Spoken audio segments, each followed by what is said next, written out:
Marathi hotspot हो मंडळी हो, हॉटस्पॉट इथंच आहे बर का. तर मग चला चॅनलला सबस्क्राईब करा आणि घंटी नक्की वाजवा. आपल्या सगळ्यांचा मराठी हॉटस्पॉट. ब्रह्मा विष्णू आणि आता पुढचं आहे का ज्यांच्या दरबारात कीर्तन चालू आहे ना, शंकर दुखिया जिने सृष्टी जनाईले, जग निर्माण करणारा देव आहे, तोही या जगामध्ये दुःखी आहे. आता ऐका मग महाराज, ते सुख आमच्या जीवनामध्ये प्राप्त व्हावं याच्याकरता आम्ही काय केलं पाहिजे. महाराज सांगतात, तेने विना जीवा सुख नव्हे. बाकी काही जरी नाही का आलं ना, या अभंगाचं जे पहिलं आहे की नाही, जो देखे सो दुखिया बाबा, याचा अर्थ काय होतो, बसल्या बसल्या डोकं लावा. जो देखे सो दुखिया बाबा याचा मराठीत अर्थ होतो, तुम्ही ज्याच्याकडे पाहाल त्यो. जो देखे सो याचा अर्थ होतो, तुम्ही ज्याच्याकडे पाहाल त्यो. या जगात कसं आहे बोला ना, मी काही ओळखीच आहे ना, बोला ना मग. जो देखे सो दुखिया बाबा, तुम्ही ज्याच्याकडे पाहाल तो या जगामध्ये कसा आहे, दुःखी. तर आता जेवढे तुम्ही कीर्तनाला जमा झाले तेवढे आता कोणाला पाहताय बोला ना. जो देखे सो, तुम्ही ज्याच्याकडे पाहाल त्यो या जगात कसा आहे, दुःखी. तर तुम्ही कोणाकडे पाहता, माझ्याकडे. मी कोणाकडे पाहतो, हा मग तुमचा नंबर नाही का त्याच्यात. अहो कोणाकडेही पहा, महाराज सांगतात ती सगळी माणसं या जगामध्ये दुःखी आहे.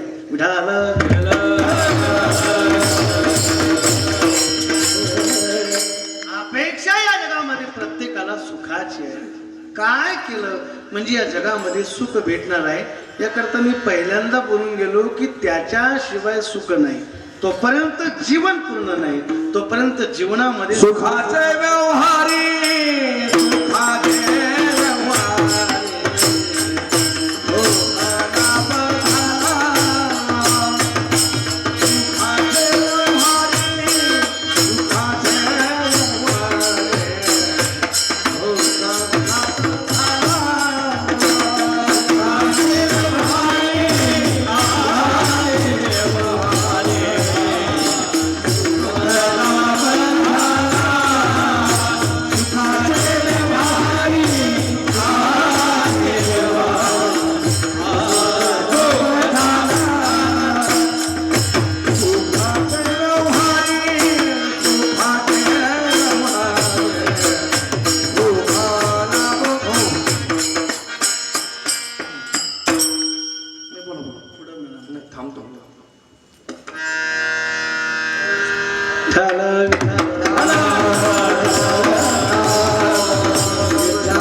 मानवी जीवन जगत असताना या जगामध्ये तुकोबाराय सांगतात, आपल्याला ज्याची गरज आहे ते सुख या जगामध्ये परमात्म्याशिवाय नाही. लक्ष देऊ नाही का, देव नाही तोपर्यंत जीवनाला पूर्ण विराम नाही.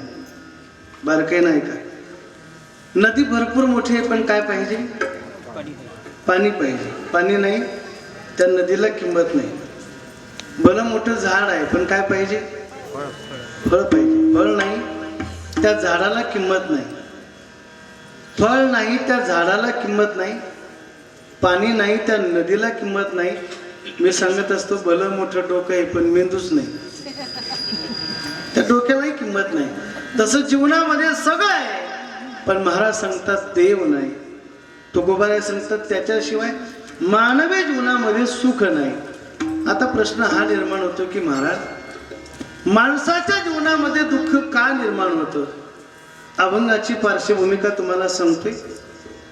का माणसाच्या जीवनामध्ये दुःख निर्माण होतं असा जर विचार केला तर माऊली ज्ञानोबराय सुंदर सांगतात पहा, आगा कर्मी जाई बुरावे तई सुख दुखी फळा पडता भारी हो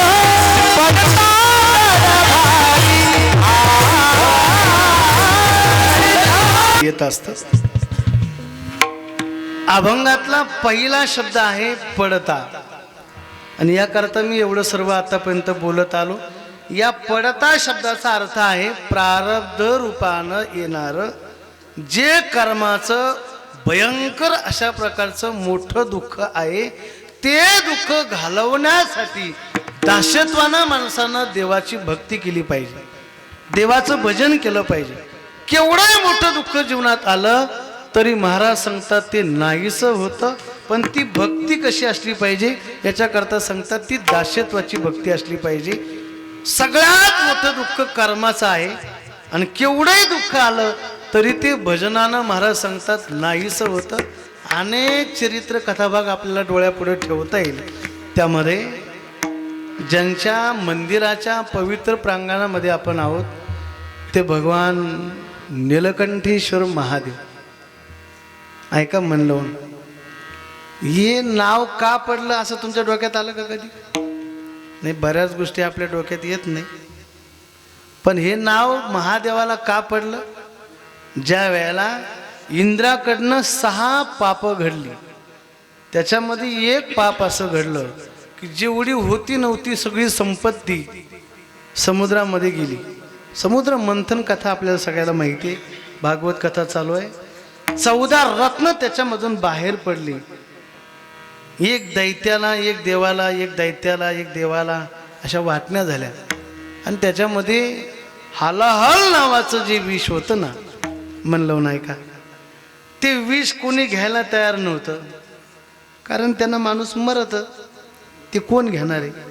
आपल्यातही कोणी घेणार नाही. दिलं तर कोण घेणार आहे? कोणी घ्यायला तयार नाही. भगवान शंकराकडे गेले, म्हणजे हे डिपार्टमेंट तुमचं आहे. भगवान शंकर वैष्णव आहे. काय? भगवान शंकर हे पहिले वैष्णव आहे. हे टाळ पखवा जे दिसते ना मी तुमच्या पुढं, याला कारण आहे आदिनाथ गुरु सकळ सिद्धांचा. तिथून या संप्रदायाची उत्पत्ती आहे. पहिले महावैष्णव पंढरीचे वारकरी महिन्याचे नाही, वर्षाचे नाही, 6 महिन्याचे नाही. ऐकून ठेवा.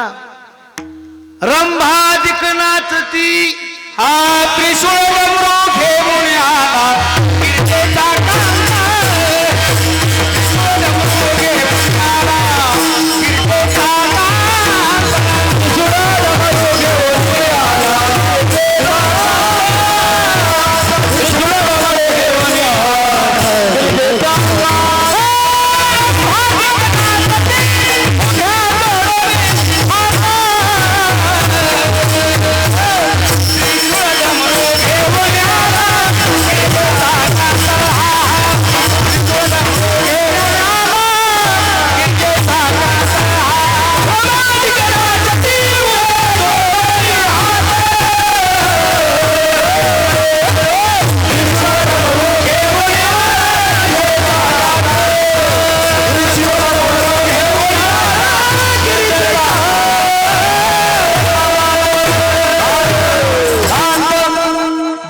शंकर हे देवाच्या पांडुरंगाच्या दरबारातले महावैष्णव वारकरी आहेत, जे रोज एका जनार्दनी वैष्णव शिरोमणी महादेव, शिरोमणी महादेव, शिरोमणी महादेव.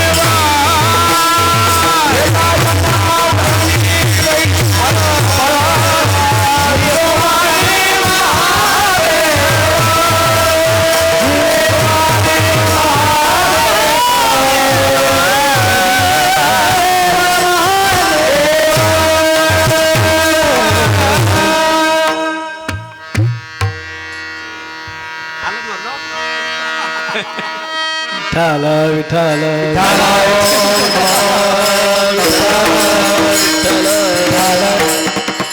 काय नाही, आपल्या आपल्यातच येते. हेच मोठं दुःख आहे संप्रदायाचं. अलीकडच्या काळामध्ये वाईट वाटतं महाराज.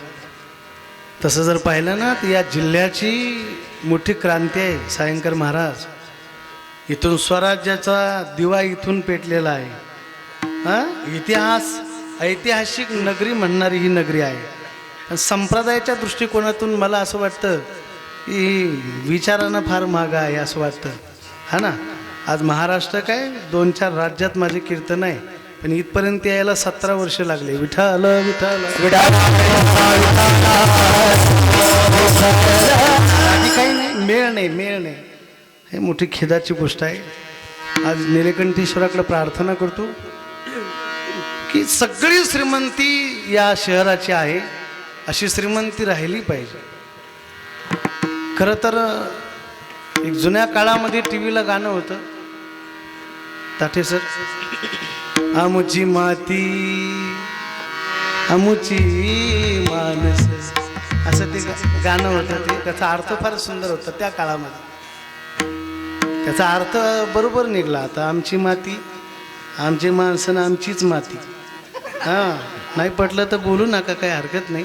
पण खरं सांगतो तुम्हाला, अजिबात नाही. एक वाक्य जबाबदारीने बोलतो, माझ्या पुढं चांगली माणसं आहे. या देशाला धोका जेवढा पाकिस्तानपासून नाही, तेवढा धोका या देशाला आपल्याच माणसापासून आहे. संप्रदायाला सुद्धा धोका दुसऱ्या लोकांपासून अजिबात नाही महाराज. सारे भोळे लोक असतात. आमच्या संप्रदायाला धोका, आमच्या लोकाला धोका आमच्याच लोकांपासून. याला कीर्तन जमलं नाही म्हणणारी फक्त आमचीच राहतील, बाकी नाही. लक्षात द्या, मोठी खेदाची गोष्ट आहे. कधीतरी याची जाणीव झाली पाहिजे. मी सांगत असतो, गुरुजी आपली माणसं या जगात करून करून करून करून काय करतात, तर 2च कामं करतात. म्हणलं नाही का, आपली माणसं या जगामध्ये करून करून काय करतात माहिती आहे? आपली माणसं या जगात 2 कामं करतात. एक आयुष्यभर जळतात आणि शेवटी गेल्यावर जाळतात. विठ्ठल विठ्ठल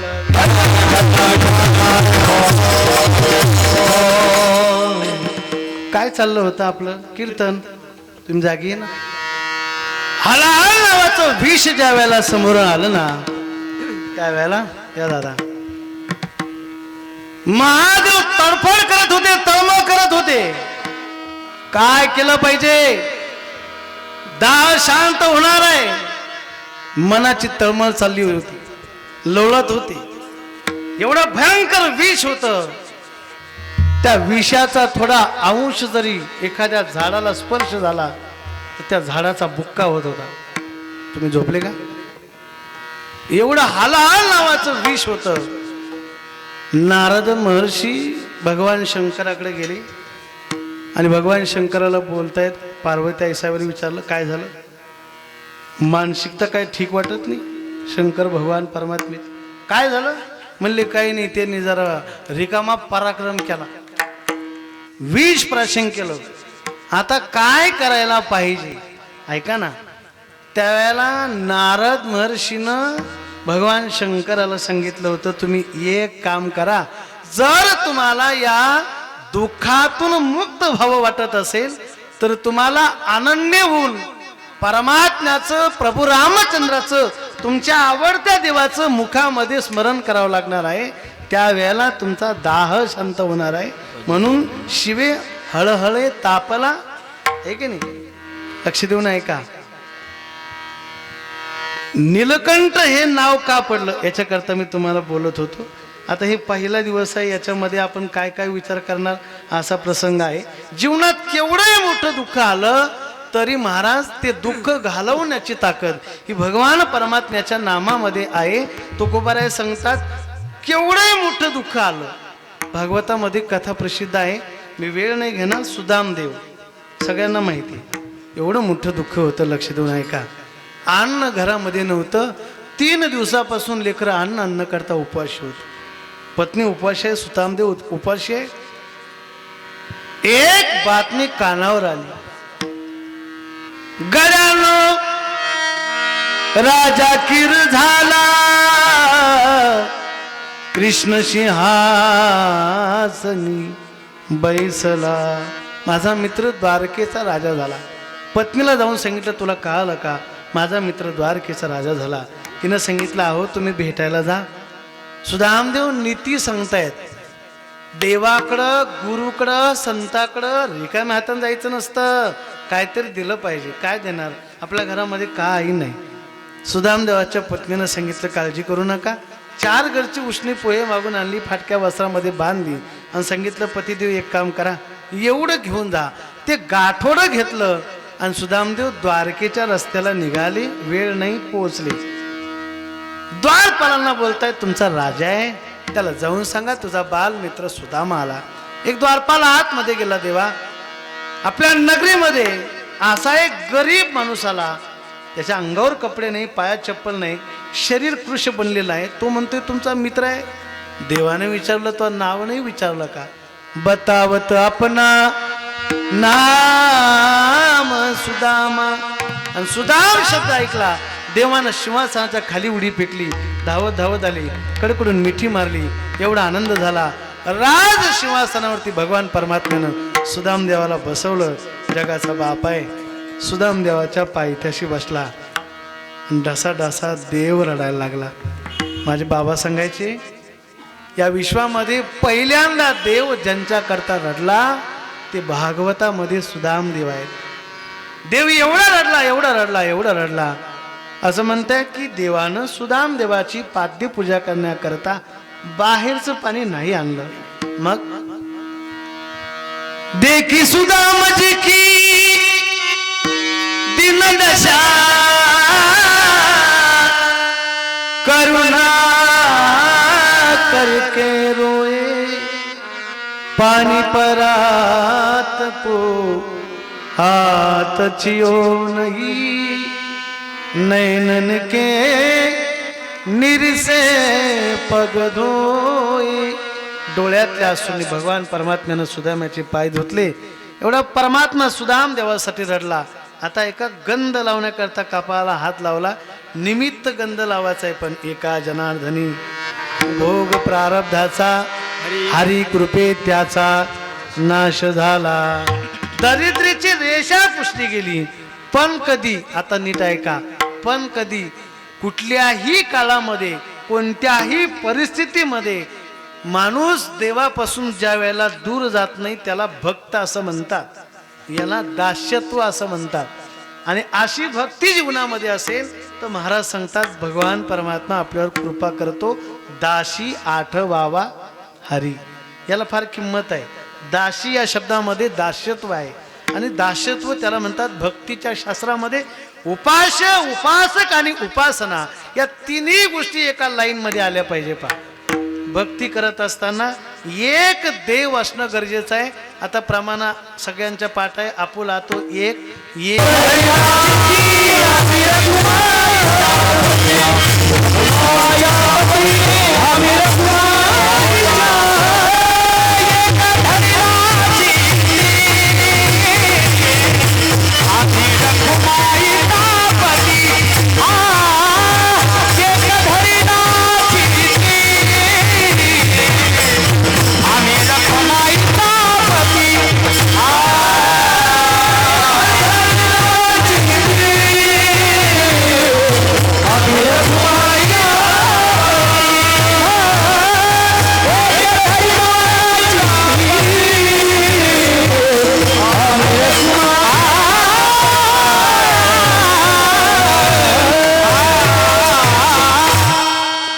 भरपूर प्रमाण आपल्याला पाहता येईल, लक्षात येईल तुमच्या मला काय म्हणायचं आहे. एक याला किंमत आहे, याला दास्यत्व म्हणतात. जीवनामध्ये एक निष्ठता ही अत्यंत महत्वाची आहे. अलीकडे ते पाहायला सापडत नाही. तुम्हाला प्रॅक्टिकली अनुभव बघायचा का? आता ऐका मी काय सांगतो. घरातला विचार करा. आपल्या म्हाताऱ्याकडे पाहिलं ना, म्हातारं पंढरपूरचं वारकरी, होय होय वारकरी पाहे पाहे रे पंढर. त्या म्हातारीची घरामध्ये म्हातारी, त्या म्हाताऱ्याची म्हातारी ती पांडुरंगाकडे नसते. भक्ती सांगतो तुम्हाला, म्हातारी जगदंबेची भक्त. जय जगदंबे पूर्ण कदंबे, देह तुझा अर्पिला तुझं म्या फुलवरा बांधला. आणि तुम्हाला सांगतो, म्हातारी आंबाबाईकडं, म्हातारं पांडुरंगाकडं, आणि त्यांचं पोरग दोन इकडं नाही, ते 30 इकडंच कानात बोट घालत. जिराताजी ज्याला कळलं त्याला धन्यवाद. मेळ नाही, मेळ नाही. लक्ष देऊन ऐका. भक्तीच्या शास्त्रामध्ये त्रिपुटीला किंमत आहे. उपास्य, उपासक आणि उपासना एका लाईन मध्ये आल्या पाहिजे. मन लावून ऐका. सोमवार आला की कुठला देव? बोला ना, महादेव. मंगळवार आल्यावर महादेव नाही. आता कसं बदललं बघा. वार बदलला, देव बदलला. गुरुवार आला, दत्ता दिगंबरा हो स्वामी मला भेट द्यावो. वार बदलला, देव बदलला. शनिवार आला, पुन्हा मारुतीकडं. आणि काही नमुने तर त्याच्या पुढे ते आम्हाला ध्यान देते. ते म्हणते महाराज आज रविवार आहे. म्हणजे काही लोकांच्या डोक्यात असं आहे रविवार म्हणजे मोकारी. रविवारी काही खा काही प्या असं आहे काय? नाही महाराज, ऐका ना. भक्तीच्या शास्त्रामध्ये याला फार किंमत आहे. उपास्य, उपासक आणि उपासना याला म्हणतात दास्यत्वाची भक्ती. अशी भक्ती जीवनामध्ये असेल तर महाराज सांगतात, पडता जड भारी दाशी आठवावा हरी. दास्यत्वाला आपण चिंतन केलं रे केलं की भगवान आपल्यावरती कृपा केल्याशिवाय राहत नाही. पण ती भक्ती जीवनामध्ये अशी असली पाहिजे. आता दास्यत्वाच्या बाबतीमध्ये जास्त सांगायची गरज नाही तुम्हाला. या जगामध्ये ज्यांचं नाव दास्यत्व भक्तीमध्ये प्रसिद्ध आहे ते आहे दास्यत्व निकट हनुमंते पै केले मनोनी देखिले रामचरण. मारुत्रायानं एवढी सेवा, एवढी सेवा, इतकं भजन, इतकं भजन. सांगू तुम्हाला काय झालं माहिती आहे? रावणाला मारल्यानंतर, रावण वधानंतर अयोध्येमध्ये परत आले. परत आल्यानंतर राज्याभिषेक सोहळा पार पडला. त्याच्यानंतर बक्षीस समारंभाचा कार्यक्रम होता. त्याच्यानंतर कोणाला काय काय द्यायचं त्याची यादी केली. जगाचा बाप आहे, ब्रह्मांडाचा नायक आहे, सगळ्यांच्या पुढं बक्षिसाची आकडे टाकली. त्याच्यामध्ये पहिलं नाव मारुतरायाचं आहे. बक्षिसाला प्रारंभ झाला, सगळ्यांना बक्षिसं दिली. युवराज अंगद आला, लंका बिभीषण आला, किष्किंधा सुग्रीवाला. पण ऐका ना, खरे उपकार ज्याचे आहे त्या मारुतरायाला काही दिलं नाही. वेळ नाही आपल्याकडं, पुढं ऐका. सगळ्यांना बक्षिसं दिली, मारुतरायाला काही दिलं नाही. सीता आईसाहेबाला सहन नाही झालं. महिला मंडळ आईसाहेब बोलतायत, प्रभू अहो खरं ज्याच्यामुळं मी तुम्हाला भेटले तुम्ही त्याचंच नाव सोडून दिलं आणि दुसऱ्यालाच मतदान दिलं, दुसऱ्यालाच पद देऊ राहिले, कार्यकर्ते बाजूलाच राहिले. कोणामुळं मी सापडे? ज्याने सीता शोध केली रामे सीता. प्रभू ज्यांच्यामुळं मी तुम्हाला मिळाले तुम्ही त्याला काहीच नाही दिलं. प्रभू म्हणतायत, जानकी तू म्हणते ते खरं आहे, पण ऐक ना, मी जगाचा बाप आहे. खरं सांगू तुला, अगं मला प्रश्न पडला मी याला काय देऊ? माझ्याकडे देण्यासाठी काही नाही बघ. पंचप्राण जरी अर्पण केले ना, माझ्या मारुतीची 5च उपकार फिरतील. आणि ऐक ऐक ऐक, जन्मभर याला मला कर्ज बाजार राहावं लागेल. एवढं याचं भजन आहे, एवढं याचा परमार्थ आहे. सीताई साहेबाला सण नाही झालं. महिला मंडळ गळ्यातला नवरत्नाचा हार काढला आणि तो हार मारुतरायाला दिला. मारुतरायाने तो हार घेतला. एक एक मणी फोडायला लागले.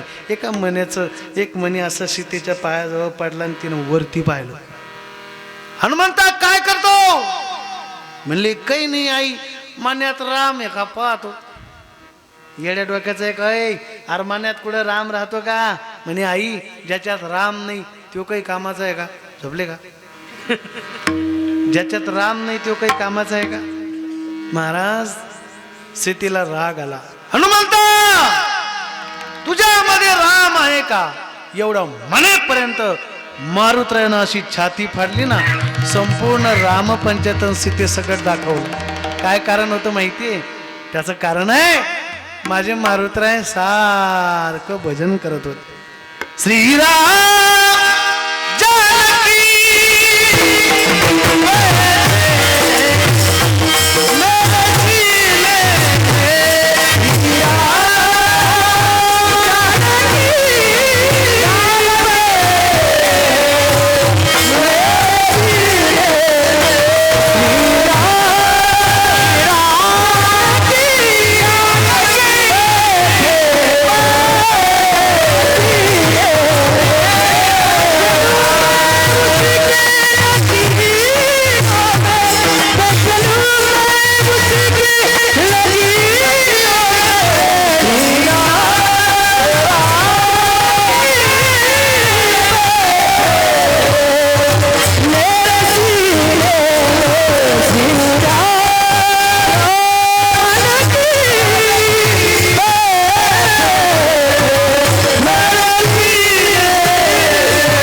दिंडी भजन आहे, सगळ्यांना माहिती आहे.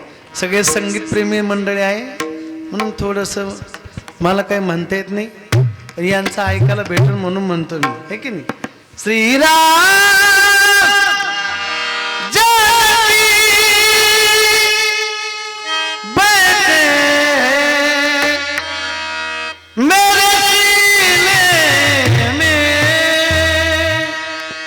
मारुतराय सारखं भजन करत होते. म्हणलं नाही का कीर्तन, नेहमी भजन ज्याच्याकडे आहे त्याला दास्यत्व म्हणतात.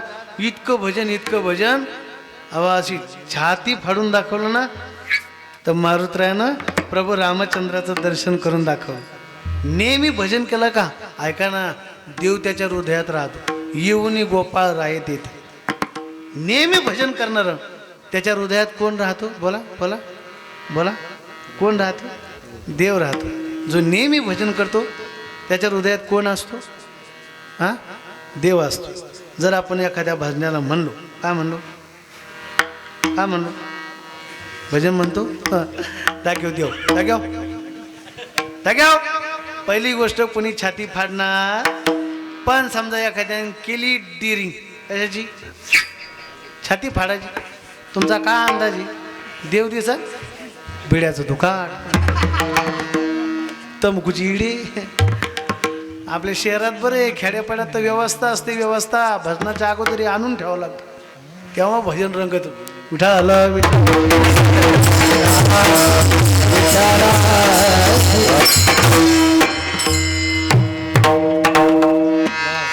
अतिशय सुंदर तज्ज्ञ मंडळी या ठिकाणी आहे. आमचे काका संगीतकार आहे, इकडं अलंकार विशारद आहे, आमचे चौरे महाराज. हे मोठ्या मोठ्या लोकांना साथ करणारी मंडळी आहे. बारीक माणूस यांच्यात सापडलो फक्त, बाकी काही नाही, आहे की नाही. अतिशय सुंदर आहे. मनापासून सगळ्यांना धन्यवाद देतो. अभंगाच्या पहिल्या चरणाचा मी विचार केला. कीर्तन हे अभंगाच्या बाहेर चाललेलं नाही बरं का. मन लावून कीर्तन ऐका.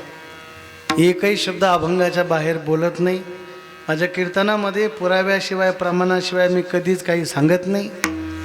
कीर्तन संपल्यानंतर जर एखाद्याला वाटलं की इथं हे अभंगाच्या बाहेर होतं किंवा हे याला पुरावा नव्हता, याला प्रमाण नव्हतं, असं जर मला बोलले, असं दाखवून दिलं, तर कीर्तन करणंसुद्धा सोडून देईन.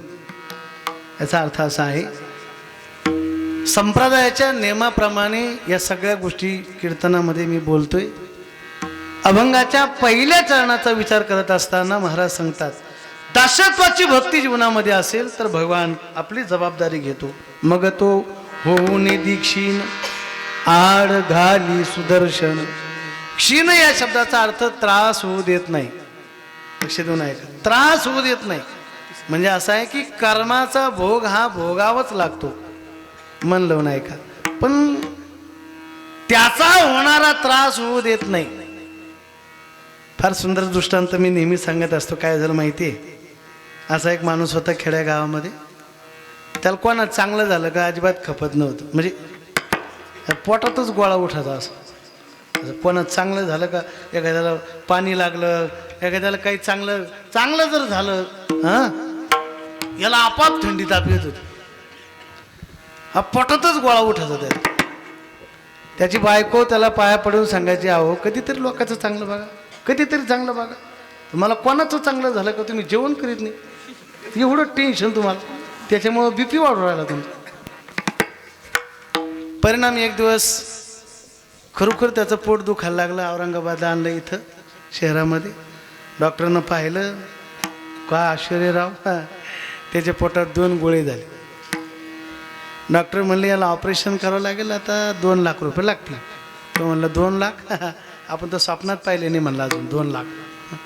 काय करावं. दोघं नवरा बायको असे डोक्याला हात लावून बसते. बायकोची बडबड चालू झाली. ती म्हणली, मी तुम्हाला म्हणत होते चांगलं पहा, आता बरं राहिलं. तो म्हणलं टेन्शन घेऊ नको, मला सांग, पोटात गोळी झाली, ऑपरेशन करणार की नाही? मग याच्याकरता 2 लाख रुपये यांना द्यायची काय गरज आहे? आणि मग ते गोळे कसे बाहेर काढणार आहे? पोट कापून माझे, बरोबर आहे की नाही? तर म्हणलं एवढं सोपं, मग याला 2 लाख रुपये द्यायची काय गरज आहे? चल म्हणलं घरी जाऊ, चांगला इळा घासून घेऊ. आणि घरचे घरी ऑपरेशन करू, नाही जमणार का? अहो तोही तेच करणार आहे आणि डॉक्टर सुद्धा तेच करणार आहे, पण दोघांमध्ये जमीन आसमानाचा बदल आहे. इकडं जर प्रयत्न केला तर जागेवर जाईल आणि तिथं जर प्रयत्न केला किंवा तिथं जर ऑपरेशन झालं, ज्याचंच ऑपरेशन झालं त्याला सांगता सुद्धा येत नाही. हा त्यातला फरक आहे. दुःख प्रत्येकाच्या जीवनामध्ये आहे, पण होणारा त्रास होऊ देत नाही, मग तो होऊ निदीक्षिण. आता एका मिनिटामध्ये सांगतो. भगवान पांडवांच्या पाठीमागं पाठीराखा होता, पण असं असताना सुद्धा ज्या वेळेला कौरवांनी, दुःशासनाने, दुर्योधनाने भरसभेमध्ये विवस्त्र करण्याचा प्रयत्न द्रौपदीला केला जात होता, त्यावेळेला द्रौपदी आकांत करत होती, पाया पडत होती, धावा म्हणत होती. कोणालाही दया आली नाही, सगळी खाली माना घालून बसली होती. त्यावेळेला तिनं देवाचा धावा केला. कौरवे पांचाळे सभेमध्ये झाली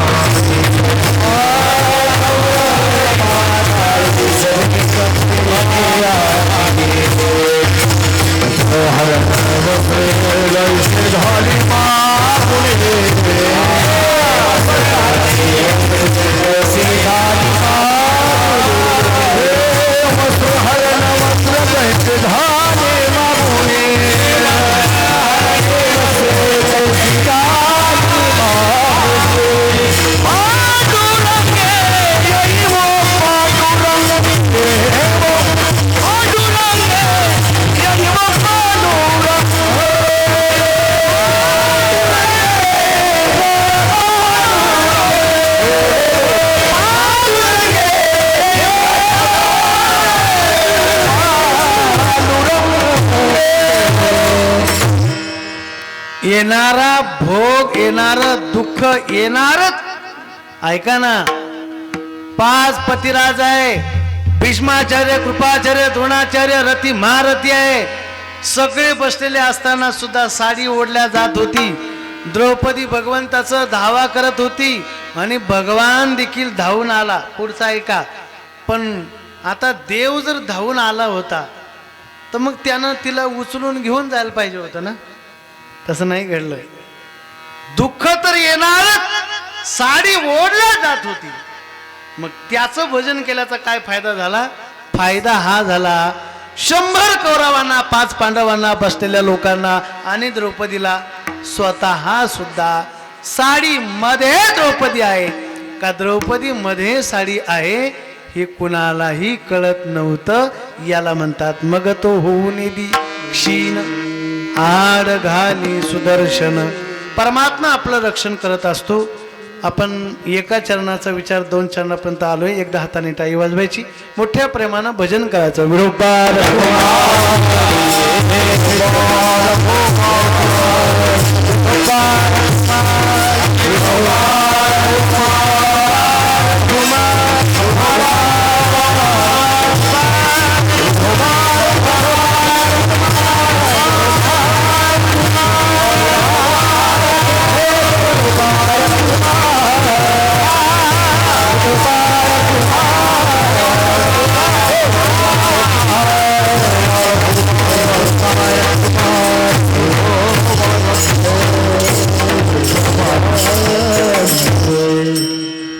पहिला दिवस आहे, अभंग नामपर आहे.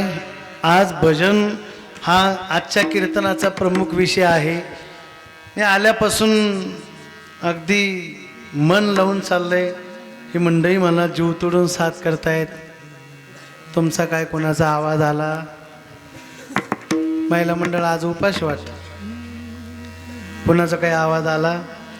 तुम्ही नाराज आहेत का काही? ही पार्टी देवानं आम्हाला एवढ्या दिवस का जिवंत ठेवलं नाही, असं तर काही नाही ना. हा, एकदा सगळ्यांनी भजन करायचं बघा. आज नीलकंठेश्वराला, महादेवाला अति प्रिय असणारं भजन आहे प्रभू रामचंद्राचं. एकदा सगळ्यांनी भजन करायचं. तुम्ही जेवढं चांगलं भजन करणार तेवढ्या लवकर कीर्तन संपणार, अन्यथा कीर्तन संपणार नाही. चालेल ना? पाठीमागं बाजूला बसलेली म्हणतील खुशाल चालून दे, आम्ही चाललो. एकदा सगळ्यांनी भजन करायचं.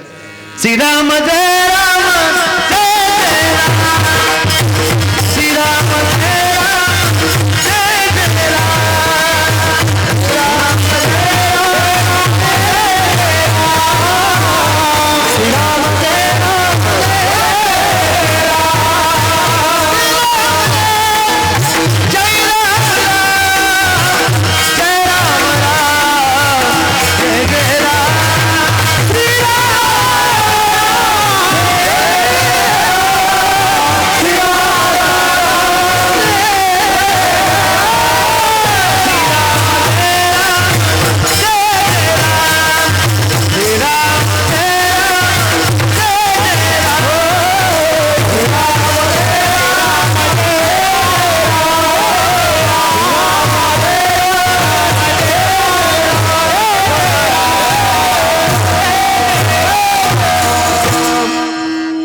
सगळ्यांनी भजन क्लास गृहीत धरतो. कीर्तनाची वेळ तशी 8 ते 10च वेळ आहे, परंतु कार्यकर्ते मंडळींनी मला सांगितलं आज पहिला दिवस आहे, त्याच्यामुळं 8:30ला जरी कीर्तन चालू झालं तुम्ही 12 वाजेपर्यंत चालू द्या. हां नाही असं नाही म्हणले ते. एक 5 मिनिटाच्या आत आपलं कीर्तन संपतंय, अजिबात काळजी करू नका. महाराज सांगतात भगवान परमात्मा आपलं रक्षण करतो, आहे की नाही. आड घाली सुदर्शन, बस एवढं सांगतो, पुढचं काही सांगत नाही. 2 चरणाचा विचार करत असताना परमात्मा आपलं रक्षण कसा करतो. आमच्या महिला मंडळी करता 2 मिनटं 5 मिनटं बोलतो, संपलं माझं कीर्तन. पंढरपुरामध्ये नामदेव महाराजाची दासी, काय नाव झोपल्या, जनाबाई. जनाबाईचं एवढं भजन होतं, एवढं भजन होतं, भजन म्हणल्यापेक्षा गाणे म्हणत होत्या जनाबाई, म्हणत होत्या. जुन्या काळामध्ये जातं होतं ना, त्याचं नाव होतं जातं, ते गेलं आता. जातेवरती गाणे म्हणत होत्या. जनाबाई परमात्म्याचं भजन करत असताना इतकं भजन होतं, हात ज्या गौऱ्याला लागेल त्या गौऱ्या सुद्धा भजन करत होत्या. केवढं भजन होतं जनाबाईचं. अहो देव वेडा झाला होता जनाबाईच्या भजनासाठी. भगवान विटेवरून खाली उतरायचा आणि जनाबाईला दळू लागायचा. एक दिवस पहाटची वेळ झाली, मंदिरात पुजारी आले. जनाबाई बोलते, देवा पहाटची वेळ झाली, मंदिरात पुजारी आले, पहा लवकर. देवानं गडबड सर्व नवरत्नाचा शालू हार तिथे विसरली. जनाबाईची गोधडी घेतली, माझ्याकडे ध्यान द्या, आणि विटेवर जाऊन उभे राहिले. पुजारी आम पाहिलं, हा हार नाही, शालू नाही, ही गोधडी कोणाची. त्या गोधडीवरून शोध लागला, ही गोधडी जनाबाईची. आणि मग कशाला विचारता, सगळे लोक महाराज जनाबाईच्या घरी गेले आणि पाहता तर काय, तिथं शालू सापडला, ऐका ना, हार सापडला. लोक लोक लोक म्हणी, लोक जमा झाले. लोक म्हणी पा भजनी, पा काय भजन म्हणत्या, काय वरडा त्या, पा भजनी. देवाचा हार चोरून आणला. महाराज लोक नावं ठेवायला लागली. ऐका ना, सगळ्यांनी ठरवलं हिला सुळावर द्यायचं.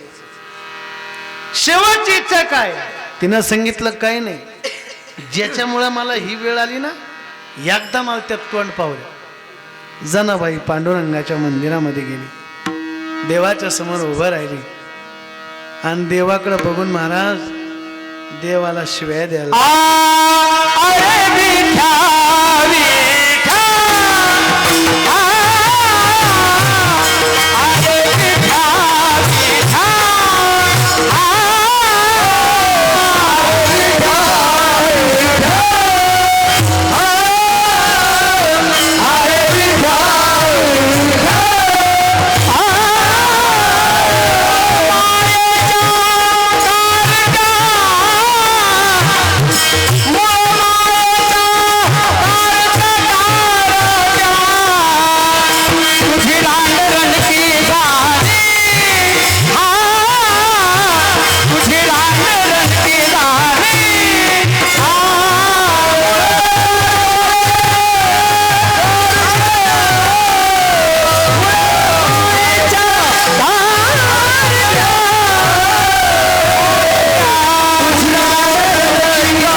लोक ज्या वेळेला जनाबाईला नावं ठेवायला लागली ना, जनाबाईला वाईट वाटलं.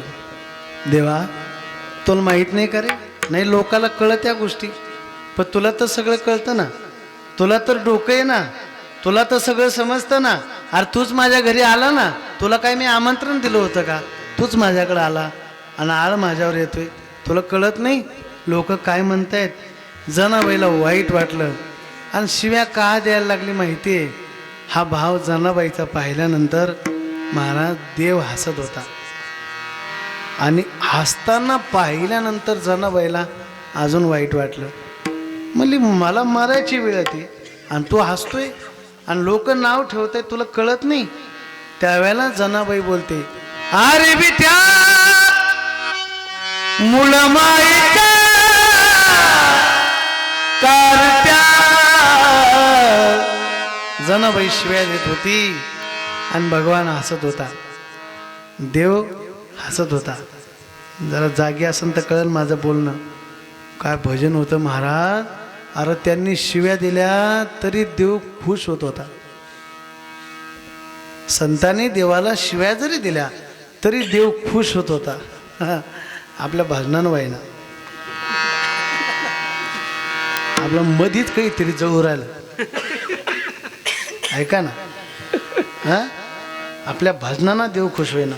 कुठं परमार्थ आहे आपला, आपण लई लांब याच्यापासून. ऐकून ठेवा मला काय सांगायचं. जनाबाई देवाला भांडते, शिव्या देते. आमची तुकोबाराची जिजाऊ सुद्धा देवाला शिव्या देत होती. आणि तुकाराम महाराज तिला सांगत होते, अगं अगं अगं ऐक, तू ज्याला शिव्या देते ना जग वेडं झालं त्याच्यासाठी. तू ज्याच्यासाठी तू ज्याला शिव्या देते. संतांनी शिव्या दिल्या, आमच्या जिजाऊनं देवाला शिव्या दिल्या. पायात काटा मोडला ना, जगाचा बाप जिजाऊचा काटा काढण्यासाठी गुराख्याच्या रूपामध्ये आला. हे विसरता येणार नाही. तेवढं भजन होतं महाराज.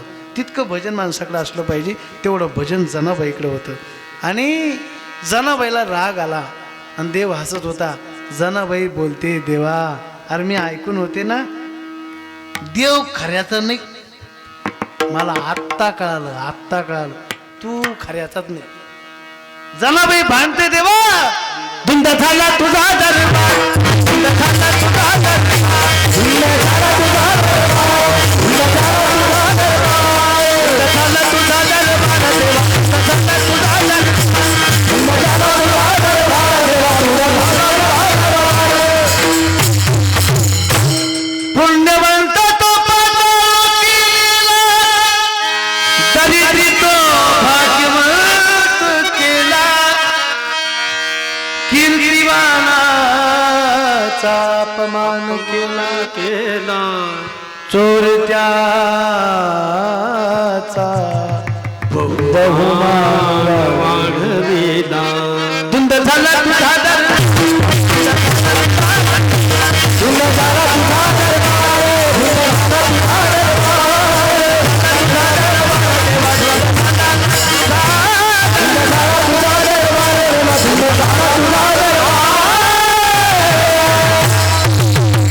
ज्या सुळावर जायचं त्या सुळाचं पाणी झालं. आणि मग कबीर महाराजांनी सांगितलं, अरे ही दाशी नाही, हे तो सब संतो की काशी आहे. म्हणून नाही का, दाशी आठवावा हरी मग तो होऊन दीक्षिण. आड घाली सुदर्शन नामाच्या चिंतने, 12 वाटा पळती विघ्ने. तुकोबाराय सांगतात, भक्तीच्या क्षेत्रामध्ये हे सगळं करत असताना सगळ्यांचं प्रेम शेवटी माणसाचं प्राणावरती आहे. एवढं प्रेम महाराज, जेवढं प्रेम माणसाचं प्राणावरती आहे तेवढं प्रेम देवाच्या भजनावरती असलं पाहिजे. तेव्हा भगवान आपलं रक्षण करतो. तो का माने प्राण, हा तो का माने प्राण, तू का माने तू का माने प्राण, तो का माने प्राण,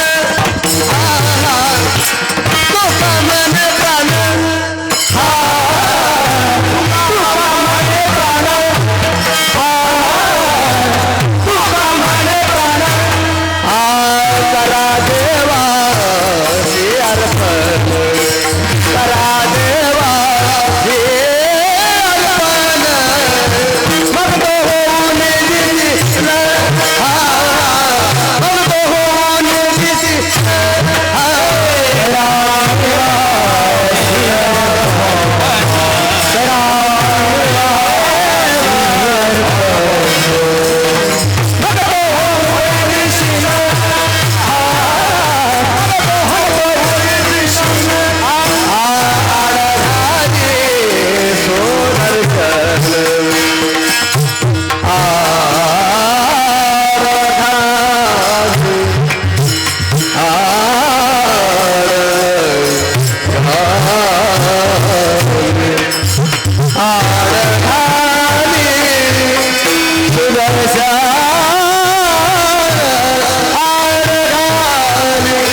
चरणी, मारुतीच्या चरणी, भगवान नीलकंठेश्वर महादेवाच्या चरणी, आपल्या मायबापांच्या चरणी सेवा समर्पित करतो. थांबतो.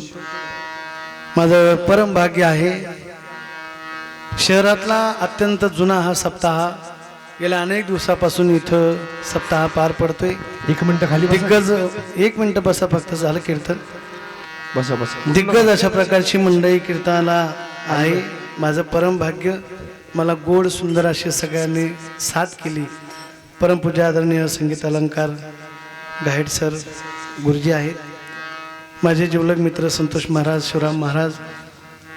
शहरातील एक कुठं सप्ताहामध्ये, जवळपास कुठेही सप्ताहामध्ये कीर्तन असेल तरी ज्यांची उपस्थिती असतेच, दिवसभराचं आपलं काम असून सुद्धा आमच्या संप्रदायावरती ज्यांचं नितांत प्रेम आहे ते परमश्री आदरणीय हरिभक्तीपरायण चौरे महाराज आहे, सायंकर महाराज आहे, आमचे जाधव सर, दिलीप महाराज, अजून या ठिकाणी जाधव महाराज आहे, सोमेश्वर महाराज आहे, कृष्णा महाराज आहे. सगळ्यांना धन्यवाद.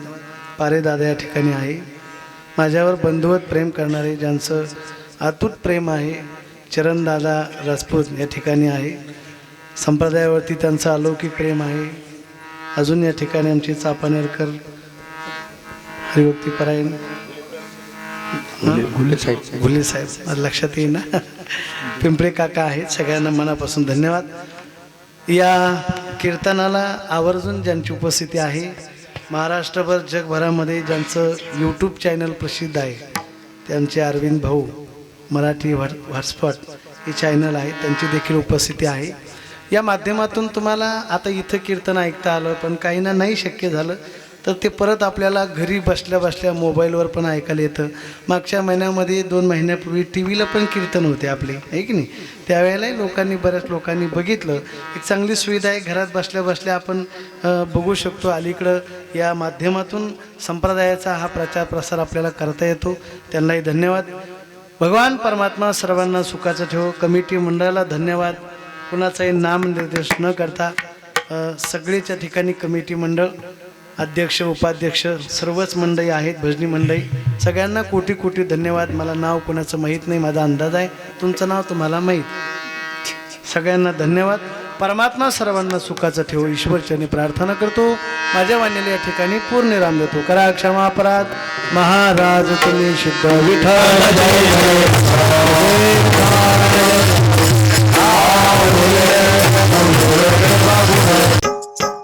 मराठी हॉटस्पॉट हो मंडळी हो, हॉटस्पॉट इथंच आहे बर का. तर मग चला चॅनलला सबस्क्राईब करा आणि घंटी नक्की वाजवा. आपल्या सगळ्यांचा मराठी हॉटस्पॉट.